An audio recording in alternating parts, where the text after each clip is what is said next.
እኔ በቃ በእምነት ያኔ እንደኔ ስደተኛ ናት ሴት ናት አለ አይደል ኢትዮጵያ ያለ ሰው በሆነም ያኔ አለ አይደል በበላም እንትን አይቆጭኝ። ግን እቺ ልጅቷ ማዳም በተሆነ እኛ አፈር ድንጋይ በልተን የሚያመጣው ብር እንዴት ነው? እኔ ደግሞ ለሷ ችግሩ ነው የደረሰው። በእውነት የዛኔ መጨረሻ ላይ በቃ ባለ ሁለት አይንሽ እግዚአብሔር ይስጥሽ ችግር የለውም ማስተካከልልሻለሁ ምናምን ብላ በቃ እኔም በእምነት ነው የላኩት። በቃ ስልኳ ብሎክ ነው ያደረገችኝ። ስልኳ እሷን እየጠቀመች ናት። ግን በዋትስአፕ ሌላ ምናምን እየገቡበት ሰዓት በቃ ድምጿን ትሰማለች ቶሎ ብሎክ። ምንም ማረጋችን ማንተኛ ፎቶ አይለሽም። ሌሎችም ትምህርት አዳምጪ መቅዲ ዋትስአፕ ፕሮፋይል አድርጋ ቢሆን ራሱ አውቃ የጓደኛዋን የምትጠላትን ጓደኛዋን ዋትስአፕ ፕሮፋይል የምታደርገው ለምን ካንቺ ብር ለመስረቅ ሆን ብላ እየመጣች የራሷን ፎቶ አትጠቀምም ዋትስአፕ ላይ። ስለዚህ በድምጽ ብቻ ልታገኛታችን ምናልባት በድምጿ ቪዲዮ ብትሰሪ የተላላከችውን ቮይስ በድምጽ የሚያውቃት ሰው አሁን ላይቭን እየሰማች ከሆነ እንዳለ ገብታ ትደልትብሻለች። በድምጿ የሚያውቃት አብሯት ኢጃዛ ቤት የሚኖሩ ድምጿ አለ እኮ በድምጿ ምናልባት የሚያውቃት ሰው ካገኘሽ ቪዲዮ ስሪ እንጂ ምንም ልታደርጊ አትችይም። አንደኛ፣ ሁለተኛ የዋህነትሽ ያስታውቃል። እዚህ ጋር ሚዲያ ላይ ወጥተሽ 2000 ምናምን ሰው ባለበት ሐዋላ ነው የምሰራው ማለትሽ በራሱ ምስኪንነትሽን ያስታውቃል። ይሄ ስራ ወንጀል ነው። ባትሰሪ ጥሩ ነው። ለምን አደጋ ላይ ይጥልሻል። እንደገና ደግሞ ሚዲያ ላይ ጭራሽ ወጥተሽ ደግሞ ይሄን ስራ እንደምትሰሪ መናገር ሪስክ ነው። ኢንሻአላህ የራስሽ ፎቶ አይደለም ብዬ ተስፋ አደርጋለሁ እዚህ ፕሮፋይል ላይ ያለው። ለምን እዚህ ቤት ይሄን ቤት በጣም ብዙ ሰዎች ይከታተላሉ። የራስን ውስጥ ገፍታችሁ ማየት ይችላላችሁ። እና እኔ ሀቡ የፈለኩት ሀሳብ ምናምን የፈለኩት ነገር የኔ አይደለም። ሀቡ ሀሳብ ከሰው ምን ሌሎቹ የፈለኩት ሀሳብ ምንድነው? የዛ የሐወላ እሷ ያስገባበት ያሰሩ ስም ነው መሰለኝ የሳውዲ ማለት ነው። ያሰሩ ስም ማለት ፌክ ነው፣ ፌክ ነው፣ ፌክ ደረሰኝ ነው። የፌክ ስም ፈጥረው ነው። በኮምፒውተር ይሰራል ፌክ ደረሰኝ። ነቅዲ ወይ ፌክ ነው ደረሰኙ። ፌክ ፎርጂድ ደረሰኝ ይሰራል። ፌክ ነው፣ ፌክ ደረሰኝ ያሰራሉ። ብሩን አትልክም ሲጀመር አላከች። ፌክ ደረሰኝ ይኸውልሽ፣ አዳምጪኝ። 150 ሺህ ብርሽ ጦስሽን ጥቡሳሽን ይዞ ገደል ይግባ። ተበልተሻል። ምንም ማረጋችኝ። ለሌላ ጊዜ ትምህርት ይሁንሽ። አንደኛ ለማታውቂው ሰው ድራማ ፈጥራ ነው። በቃ የዋህ ልብሽ ነው ያስበላሽ። ጦስሽን ይውሰድ። ደረሰኙ ግን ፌክ ነው። እንደዚህ ሲበሉ ፌክ ደረሰኝ ነው የሚልኩት። ይኸው ብሩን አስገብቻል። ኢማራት ላይ በጣም ብዙ ሰው ተደርጓል እንደዚህ። አንቺ ሚዲያውን የማትጠቀሚ ከሆነ አላውቅም እንጂ እኔ አመት ከምናምን አልፎኛል እንደዚህ አይነት ኬሶችን በጣም እየሰማሁ። ጭራሽ እንደውም አራዳ ነኝ የሚል የሱቅ ባለቤት እንኳን እንደዛ ተበልቷል። ገባሽ? በቃ አውቀው መጥተው ያለቃቅሳሉ። እናቴ ልትሞት ነው ሆስፒታል ገብታ ወንድሜ እንትን ብሎ እንትን ሄደና ምናምን ብለው ውሽ ብርብርብር አድርገው ነው የሚያደናብሩት። ኧረ በእውነት በጣም ያሳዝናል። እኔ አሁን ልጅቷ የዛኔ እያለቀሰች መታ የእሷ ችግር የሆነ ችግሯ ላይ ነው ያደረሱት። በጣም ያሳዝናል። ግን ለሌሎቹ ትምህርት ይሁን መማር አለባችሁ። በጣም አዝናለሁ። የዋህናችሁ በጣም ከዚህ በኋላም በዋህነት ስላስገባሽ እናመሰግናላችሁ። አይ መቅዲ ከዚህ በኋላ ዋህነት ልትቀጥይ ወሰንሽ ወይስ ልትቀየሪ? ከዚህም በኋላ በዋህነትሽ ልትቀጥይ ወሰንሽ ወይንስ ልትጨክኝ? ታውቂያለሽ አቡኛ የሰው ልጅ ነኝ ያንን አለ አይደለ? እንደዛ ቆፍጠን በይ። ምንድን ነው አሁንም ሌላዋ ደግሞ ይኸው አንዷን ኮመንት ላይ እቺን እንኳን የምጠይቃት መሰለኝ እያለች ነው። ቆፍጠን በይ እንጂ ምንድን ነው ሰው አትመኝ። በቃ ከሰጠሽ ሰደቃ። በቃ ሌሎቹም ትምህርት ሆነ ለኔም ትምህርት ሆነ ሌሎቹም ትምህርት ውሰዱ። በእውነት በጣም ያሳዝናል። ስላስገባሽና ሀቡ አመሰግናለሁ። እሺ መቅድዬ ከዚህ በኋላ ሰው አትመኝ እሺ። ልብሽ ከራራ እና ልብሽ ካመነ ከራራ ዝም ብለሽ እንትን ምንድነው በእናንተ በእኛ ሰደቃ ምጽዋት ስጪ። ፈጣሪ ጋር ይቆጠርልሻል እንጂ ለሰው ምንም አይነት ውለታ አትዋይ እሺ። የሆነ ነገር ስታደርጊ ለፈጣሪ ብለሽ ፈጣሪ ጋር ተመዝግቦ እንድታገኝ እንጂ ለሰው ብለሽ ውለታ ከዋልሽ ያ ሰው በቃሉ ሳይገኝ ሲቀር ቦታው ላይ ሳይገኝ ሲቀር አንቺ ስለምትሰበሪ ውለታ የሚባል ነገር ለሰው እንዳትውይ እንትን ብቻ አድርጊ። ጽድቅ ስራ ብቻ ስሪ፣ ፈጣሪ ጋር እንዲመዘገብ ጉዳይሽን ከፈጣሪና ከፈጣሪ ጋር ብቻ አርጊው። አይዞሽ፣ ጦስሽን ጥሙሳሽን ውሰድ። ቮይሷን አሰሚን የሚያውቃት ሰው ካለ እያሉሽ ነው። ቮይሷን አሰሚን የምናውቃት ከሆነ ሳውዲ ላይ እያሉሽ ነው። ክፈቺ አንድ ቮይስ። እሺ እሺ። ስልክ ቁጥሯም አለ፣ ቮይሷም አለ። ምሩን ትባላለች። በረስሟም የውሸት ነው የሚሆነው። አንቺ ሴትዮ አትመኝ ዝም ብለሽ። ደረሰኙም ፌክ ነው፣ ስሟም የውሸት ነው። ቮይሷን አሰሚኝ። ድምጿን ፌክ ማድረግ ካልቻለች ኤአይ ካልሆነ እስቲ የሚያውቃት ሰው ካለ በድምጿ። እሺ ቁጭ ብሎ አንቺን እያዩ ተማሩ። መቼ ሊማሩ ነው? አባሪያቸው። ኧረ በእናትሽ አዳዲስ ሰው እኮ ነው ማሬ፣ አዲስ ሰው ነው እንጂ እኔ 2 ዓመት ከ7 ወር የሚከተል ሰውማ አይታገልም። ድምፅ ስጭው። እሺ አሁን የኛው ቦይስ ፎርዋርድ ያር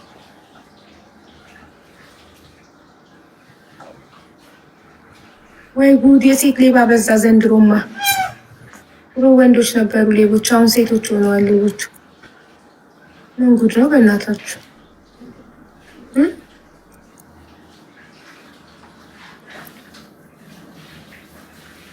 የሴት ሌባ በዛ። ሀቢባ ጥያቄ አለኝ መልሽልኝ እባክሽ። አትይም እንዴ? እሺ ለማንኛውም የቢሮ ደላላ ነበረች እና ሰው ለአመት አለው ብላ ብር ተቀብላ አላመጣችም። በህጋዊ መንገድ ስንጠይቅ ያስገባችሁት በኢትዮጵያ ነው እኮ። ታዲያ ኢማራት ላይ ኢትዮጵያ ላስገባሽ ኢማራት የምትጠይቂው አንቺስ ምን ቤት ነሽ? ብሩን ያስገባሽ ኢትዮጵያ ከሆነ በኢትዮጵያ ባንክ ከሆነ የወጣው በኢትዮጵያ ህግ ነው መጠየቅ የምትችይው። ኢትዮጵያ ያስገባው አካል ሄዶ ይጠይቅ በህግ እንጂ ኢትዮጵያ ለገባ ብር ኢማራት ላይ መክሰስ አትችይም ማለት። እሺ የፍቅር ታሪክ አለኝ። ቤቱ ጋር አስገባሽ ማለት ቦታ የለም። አንዴ መቅዲት ውረድና አስገባሻለሁ። አሱ የምትባል ልጅ አስገብቻት ነበር። ምን ነቀላት? ችግር ላይ ነኝ ብላ የገንዘብ አይደለም ብላ ማን ነቀላት? አሱን ኤስዩ የምትባል ልጅ ደጋግማ ጽፋ አይቻት።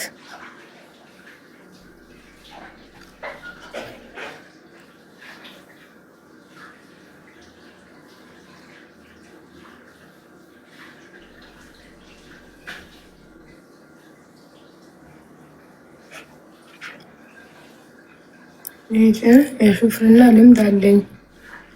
እሺ ኔትወርኬ ነው። ኔትወርክሽ ነው? እሺ ቆይ ቦታ ሲኖር አስገባሻለሁ።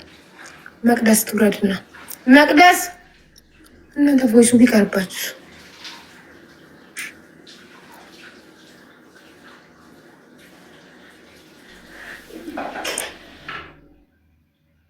ያኪም ቤት ቀጠሮሽ እንዴት ነበር? ሰላም ነው። እኔ ማለት ቴንኪው። ግን አይላሽ አያችሁ እንዴት አይኔ እንዳለቀ ኢትዮጵያ ያስተከልኩትን ስነቅለው እንዳለ አይላሽን ይዞብኝ ሄደ። የራሴን ዋናውን አይላሽ ይዞብኝ ሄደ። አያችሁ አይላሽ መሰራት እኮ አይላሽ ይጨርሳል። በሽተኛ አስመሰለኝ። መቅደስ ብዙ ወረፋ እየጠበቁ ያሉ ሰዎች አሉ። በቃ ውረጂ። አሱ አስጨነቀችኝ ኮመንት ላይ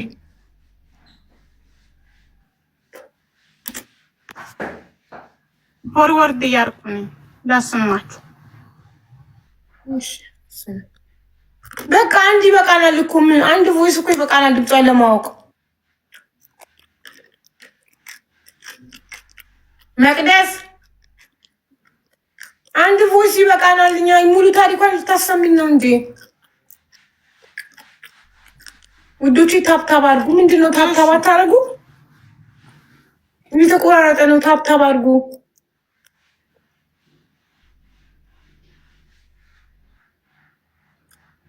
እኔ መቅደስ ትዕግስቴን አስጨረሰችኝ ጋይዝ። እኔ 150,000 ብር ተበልተሻል ብዬ አዝኜልሽ ነው እንጂ ቅድም ነበር መናቅልሽ። 24 ችግር ላይ ነኝ፣ ችግር ውስጥ ነኝ። አስገቢኝ ባክሽ። 24 ቁጥር ችግር ላይ ነኝ። የገንዘብ አይደለም ካልሽ ወይም ካልክ ነው ማስገባት።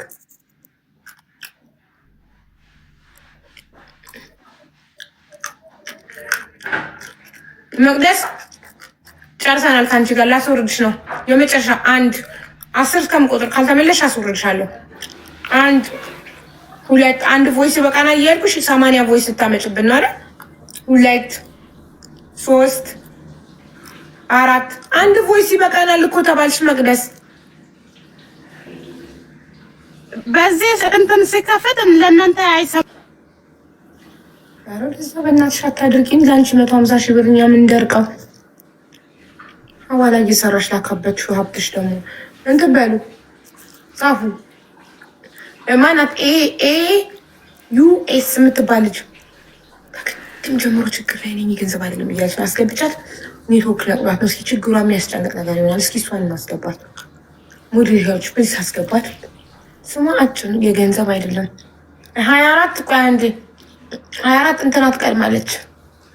ቡላል አንፈልግም። ያንተን የፍቅር ታሪክ አንፈልግም። በግድ ነው ስትስቅ ሰምቼ ካለው እኔ ደግሞ የቀልድ ምናምን የሚያስቅ ምናምን አላማረኝም። ቀልድ ስፈልግ ዩቱብ ላይ ገብቼ ኮሜዲ ብዬ ሰርች አድርጌ ቀልድ ሰማለሁ። እሺ አንፈልግም ቀልድኛ ስራም አላጣም። ቀልድ ለሰም በዚህ ሁሉ ችግር ነው። ሰላም ሰላም፣ እንዴት ናችሁ? ሰላም ነው። እንዴት ነሽ? አልሐምዱሊላህ።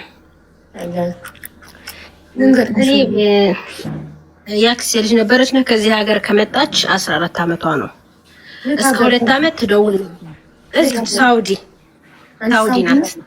እሺ አዎ፣ እስከ 2 ዓመት ትደውል ነበር። ያመጧት ሰዎች ከነሱ ከድሮ ከምትሰሩባት መዳም ተክተዋት ነው የሄዱት ማለት ነው ሰዎቹ።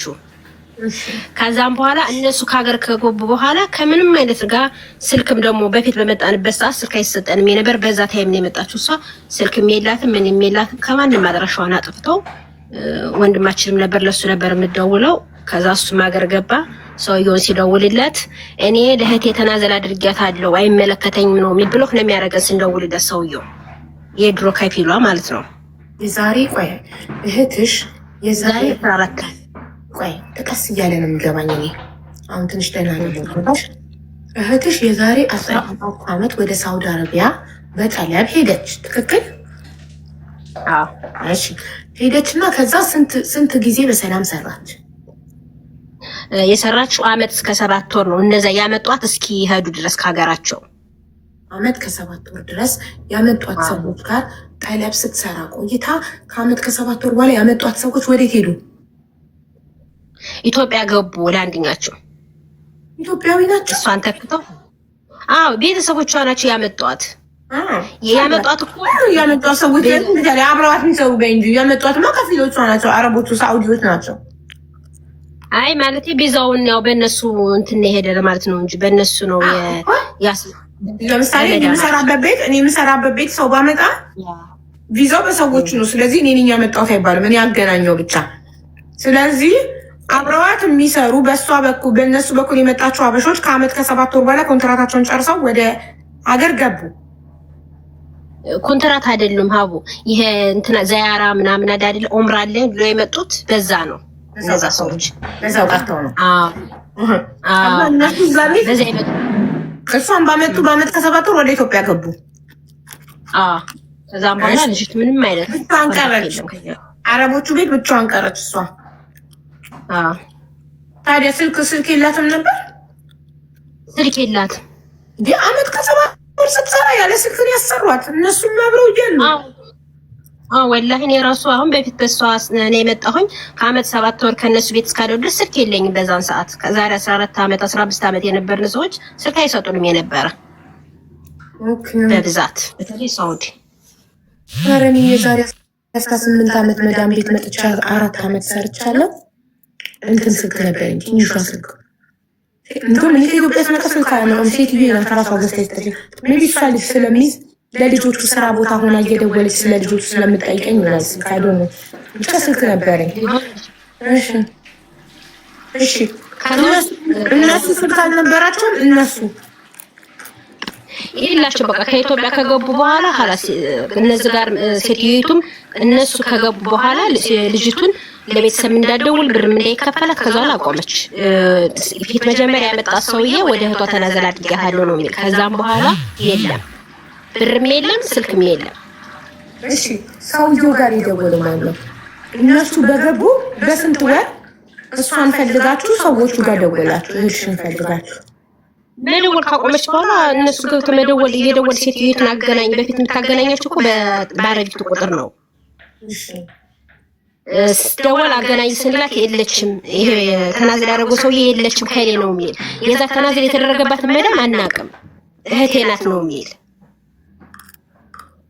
ቆይ ማሪ ሰዎቹ ለማን ተናዘል ሰጠናት አሉ? ለእህታችን ለእህቴ ነው ተናዘል የሰጠዋት ነው የሚል ሰውዬው ሲደወልላት ወደ እህቴ ቤት ቀይሬያታለሁ ማለት ነው። ወደ እህቴ ቤት ቀይሬያታለሁ። እሺ ከዛ የእህቱን ስልክ ሰጣችሁ እንድታገኟት? አልሰጠኝም። የለም። ታዲያ በምን አግኝታችሁ ጠየቃችሁ? ስልክ ከየት አምጥታችሁ? ሰውዬው ቁጥር አለ፣ የሰውዬው ቁጥር አለን እኮ መጀመሪያ የመጣችበት ሰውዬው እኮ ቁጥር አለን እኮ። ሰውዬውማ ለእህቴ ተናዘል ሰጠዋት ሲል እኮ የእህትህን ስልክ ስጠኝ ላግኛት አላችሁት? አያገባኝም ነው የሚል። በቃ አይመለከተኝም ማለት ላከልሙኝ ምናምን ለሚል አያገባኝም ማለት ሀራስ ብሎክ ነው የሚለን። አሁን ላይ ደውል ባረግለት ብልክ ነው የሚያደርገኝ። ምን ችግር አለ? ተናዘል ምንድነው ለምትሉ ከላይ ላይ አውርጃለሁ ማለት ነው። ተናዘል ማለት ማውረድ ነው። ሌላሽ ማለት ነው ስፖንሰር መቀየር ማለት ነው። ከፊል መቀየር ተናዘል ይባላል። ከኔ ላይ ነዝያት አለው ከኔ ላይ አውርጄ ሌላ ሰው ያሸክምነታል ነው ተናዘል ማለት። ልክ ስፖንሰር ቼንጅ እንደማድረግ። ታዲያ ምን ያበሳጨዋል? ታዲያ በሰላም ለእህቱ ከሰጠ ምንድን ነው የሚያበሳጨው? ብሎ የሚያስደርገው ጉድ ምንድን ነው? እንጃ በቃ እስካሁን የለም። እኛም ሄደንም ውጭ ጉዳይ ሚኒስቴር ጠይቀን ነበረ። በሰዓቱ ፓስፖርት ሜላት ነበር። አሁን ላይ ፓስፖርቷን ቁጥር በፎቶ ምናምን አስፈልጌ አለኝ የፓስፖርት ቁጥሯ። በፊት የለኝም ነበር። እሺ አንቺ ሳውዲ ውስጥ ነው ያለሽው? ለኤምባሲ ሄደሽ ጠይቅሽ በፓስፖርት? አሁን ያወጣሁት ሳምንት ምናምን እንደዚህ አስፈልጌ ፓስፖርቷ ካለሽ እኮ ኢትዮጵያዊነቷ ማረጋገጫ ነው። ኤምባሲ ሄደሽ ጠይቂ። አንደኛ ኤምባሲ ሄደሽ ጠይቂ። ሁለተኛ 14 ዓመት ሙሉ አመት ከ7 ወር ስንቀንስለት 12 ዓመት ሙሉ ምን አደረጋችሁ? በምንም ልታገኙት አልሞከራችሁም? 12 ዓመት ሙሉ ጄንሶችንም ስንጠይቃቸው ምንም ጥሩ መልስ ሊሰጡን አልቻሉም። ቁጥራቸው አሁን ላይ የለኝም። እኔ በሰዎቹ ስልክ እንዲህ ሰውዬው ብሎክ ያደረገናል ስንደውልታለች ስልክ ቤት አለ የእንትኖች የኤጀንሲዎች ቁጥር የኤጀንሲዎች ላይ ድሮ የመጣችበት መጀመሪያ በኤጀንሲ መች መጣች? እሷ የመጣችው ዘመዶቿ ኢትዮጵያኖች እዛ ቤት የሚሰሩ በሰዎቹ ያስመጧት እኮ አልሽ። ሀበሻ ካመጣት እኮ ኤጀንሲ የላትም እቺ ሰው በሰው የመጣችው። እኔ የምሰራበት ቤት የኔን ዘመድ ካመጣው ዘመዴ ኤጀንሲ የላትም። እኔ ነኝ ከሴትዬ ቪዛ ተቀብዬ ቁርጭ ያመጣፋት። ስለዚህ ኤጀንሲ የላትም ሰው ገባሽ? ሰዎቹ ቀጥታ ኢሚግሬሽን ሄደው ጀዋዛት ነው ቪዛውን የሚያወጡት። ኤጀንሲ አይመለከተውም። አሁን ነው ያለ ኤጀንሲ ማለፍ የተከለከለው። በዚህ 2 ዓመት ውስጥ ነው ወደ አረብ ሀገር ስትሄጂ ያለ ኤጀንሲ በሰው ማለፍ በኤርፖርት የተከለከለው አሁን ነው። ድሮ ሰው ስናመጣ አብሮን የሚሰራ ሰው ዘመዶቻችንን ስናመጣ አረቦቹ ቀጥታ ጀዋዛት፣ እኛ ፓስፖርት ኮፒ እንሰጣቸዋለን። ጀዋዛት ሄደው ቪዛ ያወጣሉ፣ ትኬት ይቆርጣሉ፣ እናመጣለን። ገባሽ? አሁን ሰው እንደዛ ያለ ኤጀንሲ እየመጣ ሲበደል ጥብቅና የሚቆምለት ሲያጣ ነገሩ ህግ ወጥ መሆኑ ሲታወቅ መንግስት ህግ አወጣ። አሁን ከኤርፖርት ማለፍ አትችይም። በግለሰብ ብትመጪ ኤርፖርት ማለፍ አትችይም በኤጀንሲ ካልሆነ በስተቀር ገባሽ?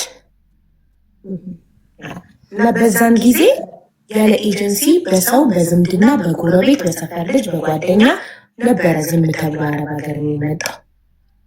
እሷ አሁን ይኸውልሽ እሷን ማግኘት የሚቻልበት መንገድ አንደኛ በሰውየው ቁጥር ኤምባሲ አድራሻው መውጣት፣ ፖሊስ ጣቢያ ኤምባሲ ለፖሊስ በፖሊስ አድራሻው ይወጣል። ሰውየው ቤቱ እንደሚስት አድርጎ አስቀምጧት ቢሆንስ እስካሁን ድረስ ምን ያስቆጣዋል?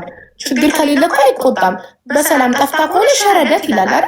ጠፋች ከቤት ይላል። ምን ብሎ ካስደረገ ምን አስቆጣው? ምን አመነጫጨቀው? ይህ ሰው ልጅ እኮ የሆነ ችግር ሲኖር እኮ ነው እንደዚህ ሲደወልበት የሚጮኸው ብሎክ የሚያደርገው። የሆነ ለመደበቅ እየሞከረ ያለው ችግር አለ ወይ እንደሚስት አድርጎ ቤት አስቀምጧት ነው ወይ ደግሞ የሆነ ነገር አድርጓት ነው። ስለዚህ ይሄ ነገር መታወቅ የሚችለው ፓስፖርት ኮፒውን ይዘሽ አንቺ እዛው ሳውዲ ነው የምትኖሪው፣ ቀጥታ ኤምባሲ በአካል ሪያድ ኤምባሲ ሄደሽ እህቴ እንደዚህ ብለሽ ችግሩን አስረድተሽ የሰውየውን ቁጥር ሰጥተሽ ኦኬ፣ የሰውየው በስልክ ቁጥሩ አድራሻው ይወጣል፣ በህግ ይጠየቃል። ገሎ እዛው ቀብሯት ቢሆንስ ይቅርታ አድርጊልኝና እኛም እኮ ይሄን ታዲያ እንዴ መቼ ነው ሀቋ የሚወጣው ታዲያ የሚታወቀው? ኤምባሲ መሄድ አለብሽ እኮ አንቺ እዛው ሳውዲ ነው የምትኖሪው። ሳውዲ ታዲያ ፓስፖርት ቁጥሩን ይዘሽ አትሄጂም ኤምባሲ? ዛሬ ነገ ሳትይ ኤምባሲ ከፖሊስ ጣቢያ ፍቃድ ለፖሊስ አመልክቶ ፖሊስ ነው ሰውየውን ስልኩን ኮምፒውተር ላይ ሲስተም ላይ ሲመጣው የቤቱ አድራሻ የሚወጣው። ገባሽ? ከዛም በኋላ ቤቱ ድረስ ይሄድለታል፣ ፖሊስ ይሄድለታል ቤቱ ድረስ። አንቺ ጠለብ ነሽ፣ ህጋዊ ነሽ አይደል? ዳባ ውጭ ነገር አለኝ። በቃ ህጋዊ ከሆንሽ አልሐምዱሊላህ አብረሽ ከኤምባሲ ጋር ፖሊስ ጣቢያ ድረስም ትሄጃለሽ።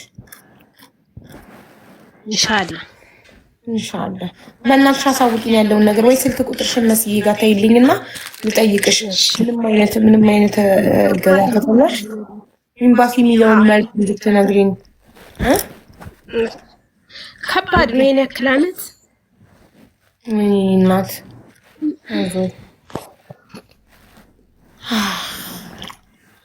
በጣም ያሳዝናል። ፎቶውን ለቅቄያታለሁ። እኔ ሌላ አካውንት ነበረኝ ያ ስለተዘጋ አሁን ከዚህ ነው የምገዛው። አሁን ያለሁበት ነው የምለቃት። ይኸውልሽ በሚዲያ አትገኝም። 12 ዓመት ሰው ቤት ውስጥ ደብቀዋት አፍነዋት ሊሆን ይችላል። ሞን ያለበት ቀጥታ ወደ ኤምባሲ ነው እኮ። እስካሁን ድረስ እንዴት እንዳላሰብሽበት አላውቅም። ቀጥታ ኤምባሲ ነው መሄድ ያለብሽ። አንቺ ውጭ ኢትዮጵያ ብትሆኚ የውጭ ጉዳይ ነበር የምትሄጂው። ኤምባሲ ስለሆነ ያለሽው ከሌ ምናምን ወሬ ምናምን የማንንም ወሬ እንዳትሆኚ ትክክለኛውን መንገድ ነው የምነግርሽ እኔ በአጭሩ። ቶሎ ስለ እህትሽ ማወቅ ብትፈልጊ ከሆነ ትክክለኛውን ነገር ማወቅ ብትፈልጊ ከሆነ የምነግርሽን ስሚኝ። ቀጥ ብለሽ ኤምባሲ፣ አንቺ ህጋዊ ሰው ነሽ፣ ይቃማ ያለሽ አይደለ? ቀጥ ብለሽ ልሽዋርሽን ጠርተሽ ኤምባሲ ትገቢያለሽ። የእህትሽን ፓስፖርት ይዘሽ እህቴ እንዲህ ብለሽ ለእኔ እንዳስረዳሽኝ ታሪኩን ታስረጃቸዋለሽ። ቀጥታ ኤምባሲ እርምጃውን ነው። አንደኛ ሰውዬው ቤት ውስጥ አግቷት ሊሆን ይችላል። ቤት ውስጥ እንደ ሚስት እየተጠቀመባት ሊሆን ይችላል። በመድኃኒት እያደነዘዛት ሊሆን ይችላል። ምን እንደሆነ አይታወቅም። ምን ያስቆጣዋል? እኔ አሁን ሰውየው እንድጠረጥር ያደረገኝ ምን ያስቆጣዋል? ለምን ሲጠየቅ ብሎክ ለምን እኮ ለምን ብሎክ ያደርጋል? ምን ጉድ ነው? በነፃም ጉልበቷን እየበዘበዟት ይሆናል። 14 ዓመት የሆነ መድኃኒት እየሰጡ አደንዝዘው ገንዘቧን እንዳትጠይቅ። ስለዚህ ግዴታ ቀጥታ ኤምባሲ ነው መሄድ ያለብሽ። ምንም አይነት እገዛዬን ከፈለግሽ ስልክ ቁጥርሽን አሁኑኑ መስዬ ጋር ሞዴሬተሪ ጋር አስቀምጪልኝ። ከዛ ኤምባሲም ስትሄጂ ምንም ነገር ካስፈለገ ንገሪኝ። እሺ መሲ ፎሎ መልሽልኝ። መስዬ ፎሎ መልሽላት ማሪ። ከዛ መልሱን ንገሪኝ አደራ። ኤምባሲ ችግር የለም። እወጣለሁ፣ ነገ እወጣለሁ። እስኪ ኢንሻአላህ። እሺ ኤምባሲ ካልተባበሩሽ ምናምን ንገሪኝ። እሺ በፊትም እኮ ይሄን ተጀምሮ ነበር ይሄ ነገር። ግን ምንድነው የሚለው የፓስፖርት ቁጥሯን ብዙ ነገር ይጠይቃል እና አሁንም በህት ያን አንድ ሰው ፓስፖርት ካለው ኢትዮጵያዊነቱ ተረጋግጧል። ከየትኛውም አገር ኢትዮጵያ ኤምባሲ እርዳታ የማግኘት ሙሉ መብት አለው። እህትሽ ፓስፖርት ኮፒ ያለሽ ይችላል። ፓስፖርት ኮፒ ካለሽ ኤምባሲ አንቺን አላስተናግድም ማለት መብት የለውም። ፓስፖርቷ ለኢትዮጵያዊነቷ መገለጫ ነው። ስለዚህ አንድ ኢትዮጵያዊ ዜጋ ናት። ኤምባሲ ግዴታው ነው መተባበር፣ ግዴታው። እሞክራለሁ፣ ነገ እወጣለሁ። ያለው ነገር አሳውቅሻለሁ፣ ቁጥር ልክልሻለሁ። እሺ እሺ። እዛው ሆነሽ ወይስ አድርጊ ኤምባሲ ሆነሽ ካልተባበሩሽ ምናምን።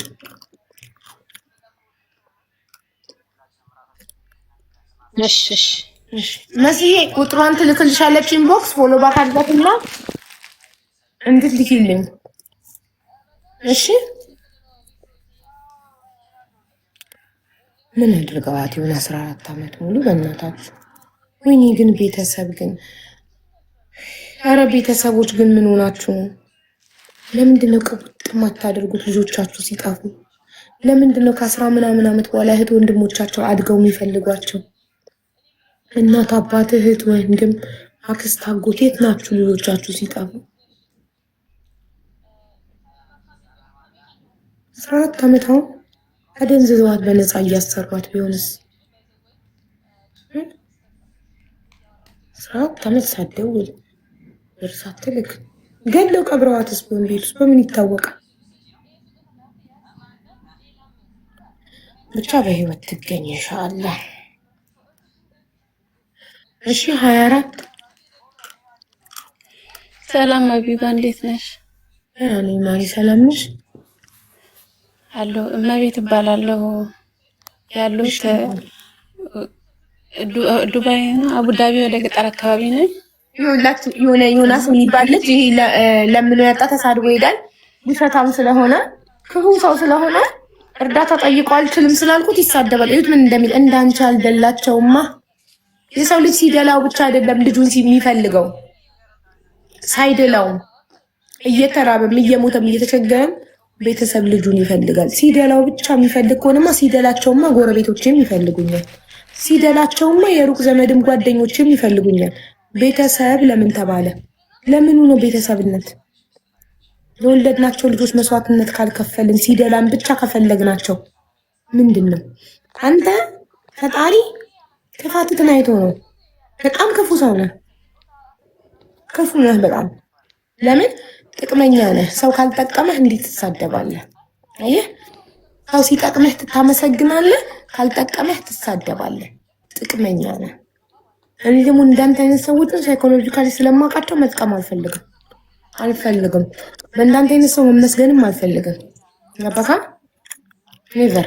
ምስጋናችሁም የውሸት ምናችሁም የውሸት መውደዳችሁም የውሸት። እናንተ አይነት ዮናስ እንደምትባለው አይነት ሰው ይቅርታ እህቴ። እሺ እመቤት እባላለሁ ብለሽ ጀምረሽ ነበር። ሶሪ ስላቋረጥ እና ያሉት አቡዳቢ ወደ ገጠራማ አካባቢ ነው። ከአቡዳቢ 1 ሰዓት ያስኬዳል ተብያለሁ እና ስሙን በደንብ አላውቀውም። እዚህ ከመጣሁ 4 ወሬ ነው እና መጀመሪያ ሌላ ቦታ ሰርቼ ነበረ፣ ዱባይ ማለት ነው። ሰርቼ እዛ እቃማ ስለተሰራልኝ ከዛ ቤት ወደ ቢሮ ሲመልሱኝ ያው ካንስሌት አድርጎኝ ነበረ። እዚህ ከመጣሁኝ ሴትዮዋ አሰሪላት ምናምን ብላኝ ወደዚህ ላከችኝ፣ ወደዚህ ቤት ማለት ነው። እና ስራ በጣም ይበዛል እዚህ። አሁን ቶሎ ቶሎ እያወራሁሽ ነው፣ ሰዎች ይመጡብኛል ብዬ ነው። እሺ እና እዚህ ቤት ከመጣሁኝ 4 ወሬ ነው። ቃማ አልተሰራልኝም፣ ቀራማ ውስጥ አስገብቶኛል። እንደመጣሁኝ በሁለተኛ ሳምንቴ ላይ ስራ በጣም ከበደኝ። 2 ሰራተኛ ነበር እና መልሽኝ ቢሮ አልኳት። ቢሮ መልሽኝ ስላት ጊዜ እኔ ወድጄሻለሁ አሰራልሻለሁ አለችኝ። እሺ ሐኪም ቤት ውሰጂኝ ስላት ጊዜ ሐኪም ቤት አልወስድሽም ወይም ብር አምጪ አለችኝ። ስትለኝ ጊዜ እንዴት ነው ለነሱ እየሰራሁ የነሱ ስራ በዝቶብኝ እንዴት ነው ሐኪም ቤት ብር አምጪ ትለኛለች ብዬ እሺ ባልኳት ስላት ከዛ አልወሰደችኝ በወቅቱ ማለት ነው። የእግሬ ህመም በጣም